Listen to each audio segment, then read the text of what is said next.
ওই জরিনা, এক তো শীতের জ্বালায় টিকা মুশকিল, কোনো মতে কম্বলের ভিতর শুয়ে আছি আর তুই 5G গতিতে পাদ মারতাছস। আমার কম্বল গরম করে ফেলছস গ্যাস ছাড়তে ছাড়তে। কালকে থেকে তুই আলাদা কম্বল নিয়ে ঘুমাবি বলে দিলাম। শালা বিয়ার আগে তো বলতা জানো তোমার সবকিছু আমার ভালো লাগে, এখন আমার দুইটা পাত সহ্য করতে পারো না। বাটপার শালা বর। শালার জীবনে কোনোদিন দেহি নাই ঘরে বউ থাকতে জামাইয়ে কাপড় ধয়। আমার ঘরে মহারানী আনছিলাম রে, হায় রে কপাল। ওই শালা এত চিল্লানির কিসের? চুপচাপ আরামসে কাপড় ধোবে, আমার কাপড়ের কিছু হবে তোমারে ছিঁড়া ফেলাইমু আমি। ওরে আমার নবাবজাদা, আপনি উঠে গেছেন। আজকে আর আপনার উঠার কি দরকার ছিল? সারাদিন ঘুমায় পার করে দিতেন। ওই জরিনা, নতুন বছরের প্রথম দিনেই জ্ঞান জ্ঞান শুরু করে দিছো, তার পারুম না আমি। হয় তুই আমার এই বছরে শান্তি দিবি, না হয় তোরে ছাইড়া দিমু। আমার মাথা নষ্ট, আর এইবার লিমিট ক্রস করতে দিমু না তোরে। জরিনা রে, অনেক বেশি কোমর ব্যথা রে, একটু টিপায়া দিবি নি রে? আমি পারুম না, আমার কত কাম আছে। তাহলে কোমর টিপার লেগে মনে আরেকটা বিয়ে করতে হইব। দূর, বিয়া করন লাগবো না, আমি টিপাইতাছি, উল্টা হও। এই ঠান্ডায় যদি গোসল করি তাহলে তো অবস্থা কাহিল হয়ে যাইবো। হয়নি, সরকারে তো সবাই একটা করে গিজার দিতেই পারে, করুম না গোসল।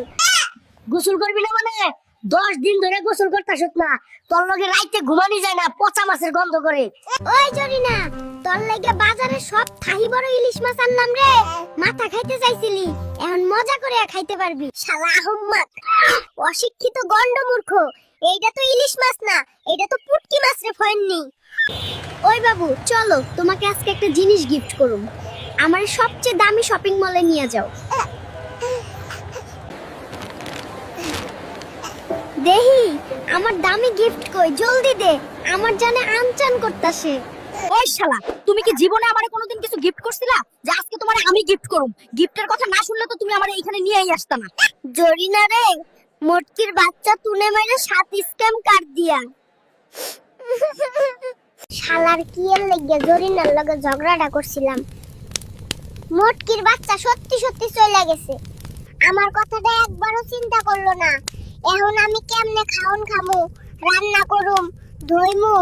আমার জীবনটা এমন হইল কে রে? লম্বা লম্বা কথা বলছি, এখন তো আনতেও পারুম না, বলে কি গিয়া নিয়ে আসুম না? কয়দিন দেখুম ও নিজে তাই চলে আসেনি। আমার তো মনে হয় না আর আসবে। ওর বাপের বাড়ি নিয়ে যেভাবে কুটা দিছি, ওর সাথে এইভাবে করা ঠিক হয় নাই রে। চইলা গেছে, কষ্টটা তো আমারই হইব।